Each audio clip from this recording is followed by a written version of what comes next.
And that is, a lot of people on TV didn't expect a war like this to happen in, let's say, certain neighborhoods. This is not a developing third world nation. This is Europe. These are prosperous middle-class people. These are not people trying to get away from areas in North Africa. They look like any European family that you would live next door to. What could be a difference here from other conflicts, that could seem very far away, in Africa or Middle East or whatever. I mean, these are Europeans that we're seeing being killed. This isn't a place, with all due respect, like Iraq or Afghanistan. This is a relatively civilized, relatively European, I have to choose those words carefully too, city where you wouldn't expect that or hope that it's going to happen. Wow. That was you choosing your words carefully? That was the careful version? So what were you going to say if you weren't choosing your words carefully?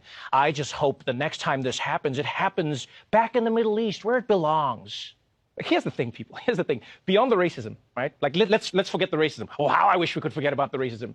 You do realize that until very recently, fighting crazy wars was Europe's thing. That was Europe's entire thing. That's all of European history. They even had something called the 100 Years' War. You understand how long that is? That's like a decade. They got a Nobel Prize because they stopped fighting. Imagine that. Now people are going to be like, oh, to see this in Europe, to see this. Like, I'll tell you now, I don't know about you, but I was shocked to see how many reporters around the world, by the way, seem to think that it's more of a tragedy when white people have to flee their countries.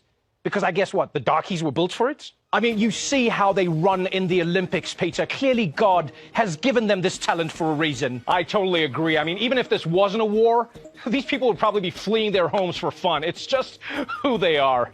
Back to you guys in the studio.